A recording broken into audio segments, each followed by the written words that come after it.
어렸던 우왕이 이제 청소년기가 되면서 성에 눈을 뜨면서 그 이성을 상실해버립니다.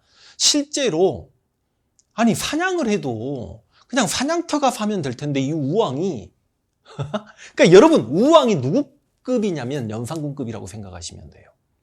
고려로 치면은 충해왕급이라고 생각하시면 됩니다. 그러니까 사냥을 해도 어떻게 민가에서 사냥을 합니까?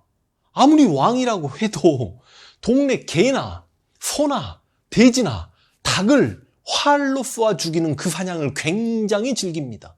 그러다 동네를 떠돌아다니다가 예쁜 여인이 있으면 그냥 민가로 끌고 가서 거의 강간을 하다시피 합니다. 이제 곧 시집을 앞둔 여인이 있으면 아이 내가 더 사이로서 더 뛰어나지 않아? 나 왕인데 하고 그 여자를 취합니다. 오죽하면 최영이 우왕에게 뭐라고 했냐면 충해왕은 여자들과 정을 나눌 때도 남들이 보이지 않는 곳에서 했다. 그런데 왕께서는 왜 그러시냐 정신 좀 차려라. 그러니까 이때 우왕이 아주 머저리는 아닌 게 이것 봐라 내가 아무리 엉망진창으로 왕자리에 있었지만 이님은 나에게 충고 한마디 하지 않았는데 최영은 나에게 이렇게 많은 것을 고치라고 이야기하네. 아 최영 저자가 충신이구나. 최영을 부릅니다. 최영 장군 저 이인님 한번 제거하시죠. 근데 최영은 개인적으로 이인님과 친했지만 이인님이 국익에 도움이 되는 인물은 아니었단 말이지. 제거해야 되겠다. 근데 최영 혼자는 불안하거든.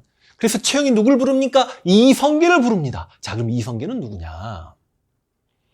이성계는 자신의 고조부 이안사 때부터 이렇게 전주 이씨였는데 삼척으로 도망을 갔다가 바람둥이여가지고 어찌저찌 해서 동북면까지 갔는데 그나마 집안 자체가 세력가 집안이었고 그러다가 이성계의 아버지 이자춘이 1000호 정도, 그럼 한 5000명 혹은 10,000명 정도를 이끄는 동네 우두머리라고 생각하시면 됩니다. 근데 공민왕이 쌍성 총간부를 수복할 때 이자춘이 그 역할을 해내면서 제가 지난 시간에 이자춘과 이성계가 나름 개경에 와서 퍼레이드도 하고 막 그런 생활을 했다라고 했죠. 개경 생활을 꽤 오래 합니다. 그러나 이래저래서 다시 동북면으로 돌아가게 되고 이자춘이 죽게 되면서 젊은 이성계가 있었죠.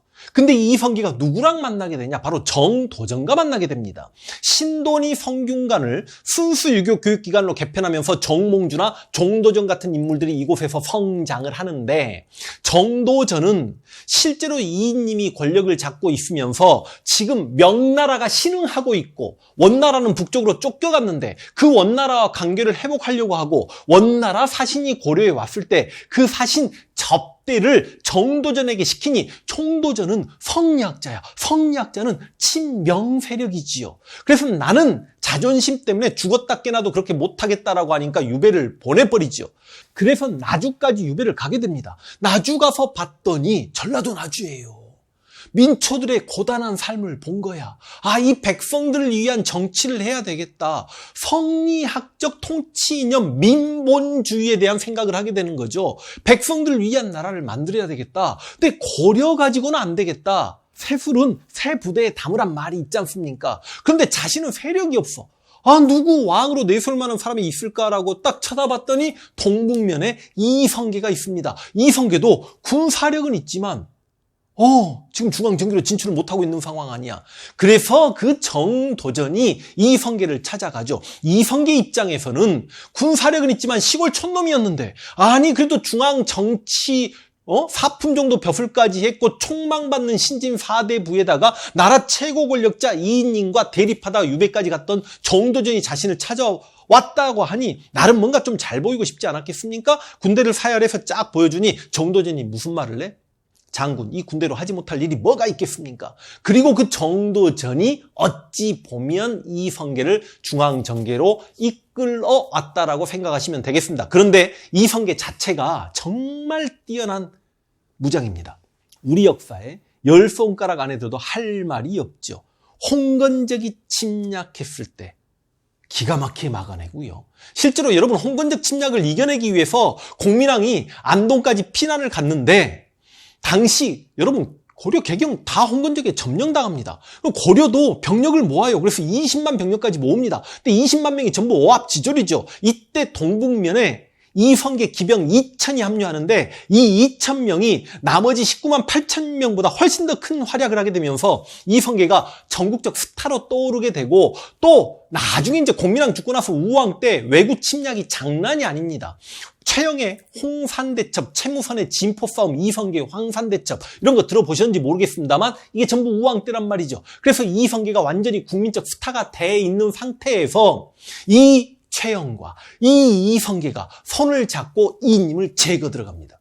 실제로 최영이 이인님 주변인들, 아까 임견미나 영흠방이나 이런 사람들 다 목을 자른과 동시에 부녀자들은 전부 노비로 만들어버리고 그들의 어린 자식들은 전부 다 예성강에 빠뜨려버리고 했습니다만 이인님 자식들과 이인님은 죽이지 않고 유배를 보냅니다. 최영이 마지막 의리를 지킨 거죠. 그래서 이제 당시 고려에는 두 개의 태양이 있었습니다. 최영이고 이성계입니다. 둘 다 국민적 지지를 받고 있습니다. 왕은 우왕입니다. 근데 이인님이 제거된 지 불과 한두 달 지나서 당시 중원의 새로운 주인이 돼 있었던 원나라는 북원으로 쫓겨났으니까 명나라 홍무제가 주원장입니다. 이 새끼가 뭐라고 이야기하냐면 너희 고려는 옛날 원나라에 녹봉도 바치고 세패도 바치고 조공을 했으니 우리 명나라에 조공을 해야 될 거 아니냐. 그리고 옛날 원나라 땅은 전부 우리 명나라 땅이다. 옛날 원나라가 쌍성 총간부를 설치해놓고 천령 이북을 통치했는데 공민왕 때 그 쌍성 총간부를 공격해서 천령 이북을 빼앗아가지 않았냐. 이제 그 땅을 우리 명나라에게 돌려줘야 되지 않겠냐. 누가 빡칩니까? 최영이 빡치죠. 최영은 권무세족입니다. 권무세족은 친원파입니다. 그러니까 최영이 얘라 이왕 이렇게 된 거 우리가 먼저 선제 공격을 해버리자. 저는 나름대로 이거 정말 좋은 아이디어였다. 우리에게 요동을 확보할 수 있는 정말 우리 역사에 몇 번 안 되는 기회였다. 우리 역사에 요동을 확보했던 군주는 광개토대왕이 처음 우리 영토로 만들었고 발해 선왕이 우리 영토로 만들었습니다. 이래저래서 요동을 빼앗기고 요동을 다시 회복해보려 공민왕도 요동 정벌을 준비 정도 했다라고 보시면 될 것 같고요. 잠깐 진출했다가 군대를 뺐으니까.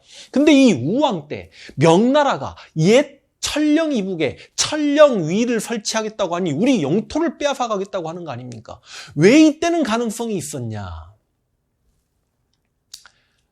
명나라가 중국을 먹었지만 아직 북쪽에는 원나라가 있었고 이 원은 유라시아 대륙까지 지배하고 있는 원나라이기 때문에 극적 세력의 지원을 받아서 중원, 명나라와 싸웠을 때 누가 이길지 모르는 상황이니 이거 무주공산일 수도 있다. 그래서 4만여 병력을 준비하면서 요동 정보를 준비하려고 하는데 이때 최영의 행보가 조금 이상하긴 합니다. 이성계가 분명히 요동 정보를 반대했거든요. 그럼 이성계를 달래서 이성계가 손잡고 요동 정보를 해야 되는데 이성계가 반대했지만 갑자기 이성계에게 굉장히 싸늘하게 대하면서 이성계를 선봉장으로 삼아버린다는 거죠. 이성계는 뭐라고 하면서 반대했냐? 4대 불가론을 제시합니다. 첫 번째, 작은 나라가 어떻게 큰 나라를 치냐? 두 번째, 순서는 다를 수 있습니다. 여름철에 군사를 일으키면 활의 악유가 느슨해져서 활을 멀리 날리기가 어렵다. 세 번째, 아니 농사철에 군대를 일으켜서 모내기는 어떻게 하냐? 네 번째, 외구가 침략하면 어떻게 하냐? 저는 이 4대 불가론 거지 같다라고 생각을 합니다. 왜? 우리가 지금 명나라를 정벌하러 가는 게 아니잖아요. 여러분, 중국 명나라가 아니면 그 전부터 중국 세력이 언제부터 요동 땅을 직접 지배했단 말입니까? 원래 요동 땅은 고구려 이후에 계속해서 여진족의 땅이었죠. 그걸 원나라가 이 시기에 지배하고 있었던 건데 무슨 명나라가 요동을 잠시 지배하고 있는데 그 요동만 회복하겠다는 건데 작은 나라가 큰 나라를 치러 간다라는 말도 안 되는 전쟁, 반대, 명분을 내세웠던 거고. 두 번째, 여름철에 군대를 일으키면 어떻게 하냐? 활의 악유가 느슨해진다. 아니 그럼 요동도 만주인데 만주에 한겨울에 침략하잔 말입니까? 얼어 죽을 일이 있습니까? 그 다음 이건 이제 제 생각입니다. 농사철에 군대를 일으키면 어떻게 하냐? 우리가 모내기를 할 때쯤에 다른 나라가 침략이 오면 우리가 너무 힘들어집니다. 임진왜란 때가 그랬거든요. 근데 우리가 침략하는 거기 때문에 크게 문제가 되지 않죠. 그 다음 왜구가 계속 침범하는데 어떻게 하냐? 왜구는 솔직히 이성계 스스로 다 작살 내놨잖아. 그러니까 그만큼 이성계는 전장에 나가기 싫었습니다. 이유가 뭘까요? 이성계는 누구의 지지를 받고 있었습니까? 이성계를 중앙정계로 이끌었던 게 정도전이고 실은 정도전보다 정몽주와는 더 오래된 우정, 서로 존중하고 존경하고 그 신진사대부 쌍두마차의 지지를 받고 있었는데 신진사대부는 친명파란 말이지요. 그래서 그 명나라를 좋아하는 사람들의 지지를 받고 있는데 명나라를 공격하자고 자신의 군대와 함께 선봉장이 돼버리면 이거 좀 약간 모냥 빠지는 측면도 있고, 중요한 건 자신의 군대가 앞장서서 저 강한 명나라와 전쟁을 하다가 패배하게 되면 그 패배 책임을 자신이 다 뒤집어 써야 된과 동시에 자신의 전력이 그만큼 손상되니 그걸 좀 꺼려 했던 거죠. 그런데 왕하고 총사령관 최영이 가자고 하니까 가야죠. 그래서 총사령관은 최영이 됐고 좌군 도통수는 조민수가, 우군 도통수는 이성계가 됩니다. 그러니까 이 좌군 도통수 조민수는 원래 이인님 사람이었기 때문에 최영이 과거 이인님 사람을 이성계급으로 앉혀놓음으로 인해서 약간 이성계를 좀 견제하려고 하지 않았냐. 그런데 여기서 우왕이 와 진짜 바보 같은 짓거리를 해버립니다. 무서웠나 봐. 최영이 자기 곁을 떠나면 누군가 자기를 죽일 거라고 생각을 했나 봐. 실제로 우왕이 최영에게 나의 장인이 되어 주십사라고 하니까 최영이 싫어합니다. 내가 나이도 이렇게 많고 내가 굳이 왕의 장인이 되고 싶지도 않고, 그리고 내 첩의 딸을 주겠다고 하니 세상 사람이 나를 어떻게 욕하는 거 싫습니다. 나 왕의 장인 되기 싫어요라고 했음에도 불구하고 우왕이 기어이 최영을 자신의 장인으로 만들었죠. 그런데 최영이 전장으로 떠난다라고 하니 그때 최영의 나이가 72세인가 그렇습니다. 그러니까 우왕이 안 된다고 바짓가랑을 잡고 늘어지니 여기서 최영도 큰 실수한 거죠.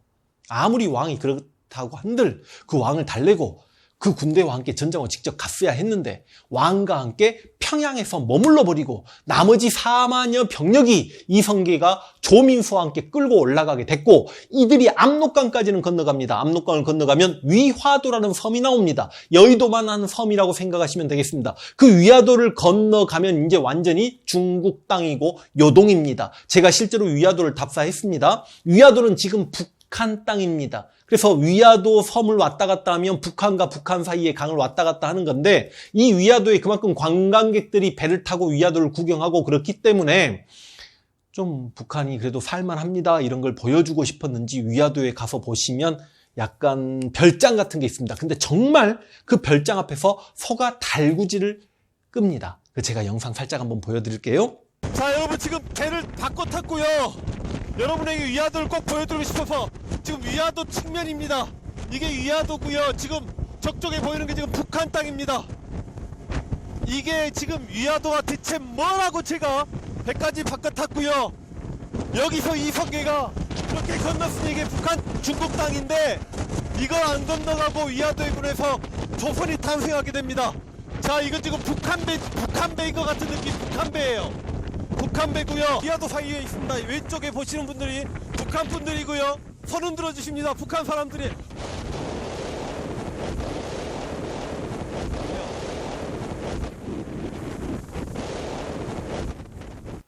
저는 위화도를 가서 뭘 보려고 했냐. 진짜 이성계 4만에서 5만 병력이 위화도에 주둔할 수 있냐. 근데 실제 위화도를 가서 보면 바로 강 건너에 중국이 보이기 때문에 4만 병력이 주둔할 수 있을까? 근데 위화도 자체가 그렇게 생겼어요. 왜냐하면 이쪽 거리 중국까지는 굉장히 가깝지만 아주 긴 섬이기 때문에 4만 5만 병력이 실제로 주둔할 수 있는 섬입니다. 비가 많이 내려오니까 이성계가 조민수 불러서 고향 생각나지 않냐, 군대 몰고 회군합시다라고 하니까 조민수가 콜 해버리는 거죠. 여러분, 아니 최정예 병력이 다른 나라와 전쟁하러 갔다가 군대를 몰고 돌아오면서 말도 안 되는 전쟁을 일삼으려고 했던 최영은 물러가라라고 하면서 군대를 몰고 내려오니 아니 역부족이잖아요. 그러니까 최영이 우왕과 함께 개경까지 들어갑니다. 소수 병력으로도 수성전을 상당히 잘 전개합니다. 대충 이런 거죠. 성문 아래서 이성계와 조민수가 이렇게 이야기합니다. 우리는 왕께는 아무런 감정이 없습니다. 말도 안 된 전쟁을 일으켜서 민심을 어지럽히려고 했던 최영만 우리에게 내주시면 우리는 군대를 물리고 해산하겠습니다. 그러니까 우왕이 최영을 빤히 쳐다봐요. 이건 제가 좀 웃자고 각색한 이야기입니다. 그래서 최영 장군이 멋있게 문을 열고 성문 밖으로 나와서 이성계를 만나죠. 그러니까 이성계가 대충 이런 식으로 이야기합니다. 나는 노장께는 실제로 감정이 없습니다. 그러나 이 나라를 위해서 당신 죽어야 되게. 이거 솔직히 이야기하면 그냥 내가 왕이 됐는데 당신은 방해꾼입니다. 당신을 개인적으로 미워하진 않지만 당신 살아줘 주셔야 되겠습니다. 그러니까 최영이 실제로 이성계를 지나치면서 정녕 이 나라의 왕이 되려고 하는가라고 하면서 참수를 당했다라는 이야기를 여러분 알고 계실 겁니다. 그런데 하여간 이성계가 그렇게 최영 장군을 죽였다라고 하니 당시 고려 백성들이 모두들 울었습니다. 시정가가 전부 다 상점문을 닫았습니다.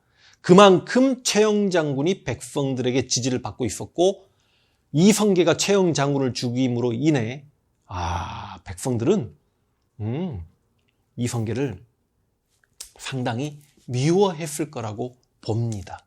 자, 그리고 최영 장군이 죽게 되고 그 바보 같았던 우왕이 내시들 80여 명과 함께 이성계 집을 급습합니다.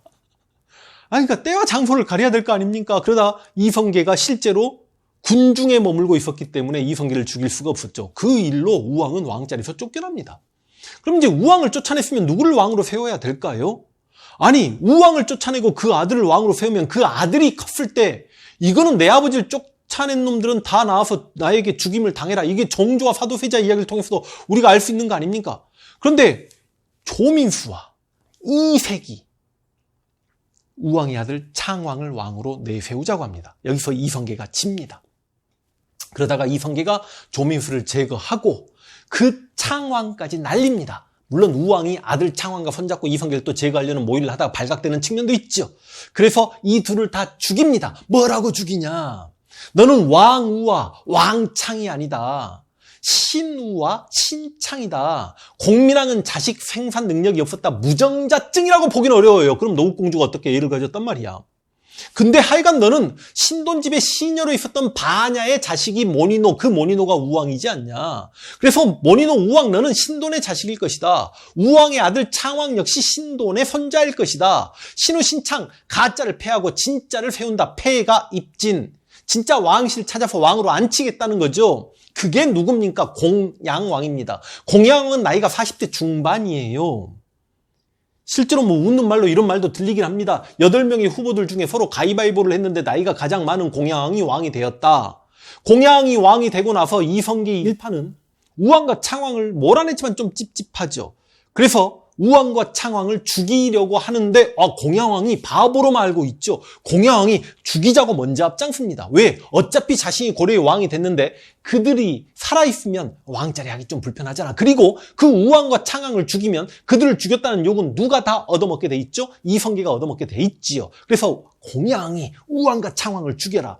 그래서 사약 먹고 죽였다는 기록도 있고 칼을 받았다는 기록도 있는데 일설에 의하면 이것도 설입니다. 우왕이 사약 먹고 죽기 직전에 우리 고려 왕족은 대대로 어깨축지에 용의 비늘이 딴다라고 하면서 자신의 옷을 쫙 벗고 용의 비늘 겨드랑이인가를 어깨축지인가를 보여주면서 사약을 먹었든지 칼을 받았든지 이거 제가 좀 찾아봐야 되겠습니다. 그렇게 해서 우왕과 창왕이 죽습니다. 창왕 죽었을 때 나이가 10살이야. 그리고 공양왕이 왕이 됐습니다. 여전히 최고 권력은 이성계입니다. 이성계를 막을 수 있는 사람이 보이지 않습니다. 이님도 날라갔고 최영도 날라갔고 조민수도 날라갔습니다. 이색은 조금 약합니다. 그런데 지금까지 계속해서 이성계 편이었던 정몽주가 돌아섭니다. 정몽주는 위화도 회군도 찬성했고 권무세족 일파를 제거하는 것도 찬성했습니다. 그런데 기존의 신진 4대 부들과 함께 대대적인 전제개혁, 토지개혁, 과전법을 실시하는 데 있어서 약간은 조금 불만이었습니다. 이렇게 생각하시면 됩니다. 정도전은 집안이 가난했기 때문에 대대적인 토지개혁을 해도 됩니다. 근데 정몽주는 약간 솔직히 좀 집안도 잘 살았거든요. 그게 빈정이 상했을까? 분명한 건 이거였겠죠. 내가 이 나라 고려를 개혁하고 싶어서 이성계와 손을 잡았고 또 이성계와 우정도 있고 신진 4대부 정도전, 조준, 권근 등과 함께 했지만 역성혁명은 싫다. 왕의 성을 바꾸고 왕조를 새롭게 개창하는 건 싫다. 모든 개혁은 고려 왕조 안에서 해야 된다는 생각을 정몽주가 가지고 있었고 이 정몽주가 그 어리석은 것 같았던 공양왕과 함께 짝짝꿍해가지고 정도전과 조준 등을 유배 보내버리고 마침 이성계는 말을 타다가 낙마해가지고 병석에 누워 있었을 때 이거 정몽주가요 굉장히 큰 실권을 갖게 됩니다.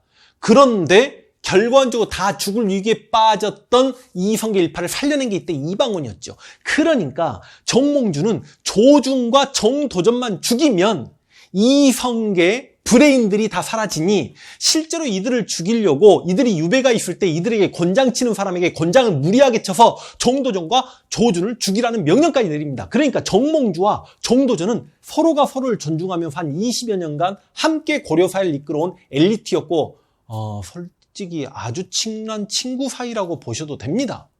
그럼에도 불구하고 권력은 형제간에도 부자간에도 나눌 수 없는데 친구가 뭔 소용입니까? 정도전을 그렇게 죽이려고까지 했던 게 정몽주인데 이성계 쪽에는 또 한 명의 브레인이 있었던 거야. 그게 이방원이지요. 이방원이 병석에 누워있는 아버지에게 가서 지금 이러고 있을 때입니까? 우리 수족이 다 잘려나가는데 얼른 개경으로 들어오셔서 정몽주 일파와 대립해야 될 거 아닙니까? 라고 하면서 아버지 이성계를 개경으로 모시고 왔고 그때부터 계속해서 정몽주 세력, 이색, 이숭인, 길제 이쪽과 이성계 세력이 대립하게 됩니다.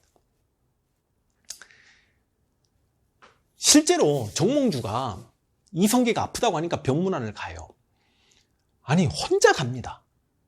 그러니까 이렇게 생각했던 것 같아. 지금까지 이성계가 왕이 되려고 하면 위화도 해군 이후에도 바로 왕이 될 수 있었음에도 불구하고 피를 보지 않고 왕조 교체를 하고 싶어하는 나름 명분을 얻으면서 왕이 되고자 하는 이성계의 욕심을 알았기 때문에 자기를 함부로 죽이지 않을 거라는 그런 믿음을 가지고 이성계에게 갔던 것 같습니다. 이성계가 굉장히 웃으면서 많은 대화를 나누고 정몽주가 돌아오는데 그 전에 이방원이 정몽주 대감만 치면 저쪽 조선왕조 괴창을 반대하는 온건파 사대부를 일망타진할 수 있으니 정몽주를 죽이겠다라고 이방원이 이야기했으나 그때 이성계가 굉장히 분노하면서 반대했거든요. 아버지가 반대했음에도 불구하고 돌아가는 정몽주를 백주대낮에 개경의 선주교에서 보는 사람도 많은 곳에서 죽여버리라고 명령을 내렸던 게 이방원과 이방과였다라고 생각하시면 되겠습니다. 들리는 이야기로는 예를 들어서 이런 거죠.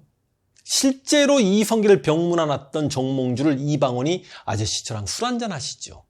술을 한잔하면서 이방원이 이런 들었다리 저런 들었다리 만산 드렁치기 얽힌 들었다리라고 하면서 하여가라는 시를 날리니 정몽주가 이 몸이 죽고 죽어 100번 고쳐 죽어 백골이 진토되어 넋이라도 있고 님 향한 일편단심이야 가실 줄이 있으랴.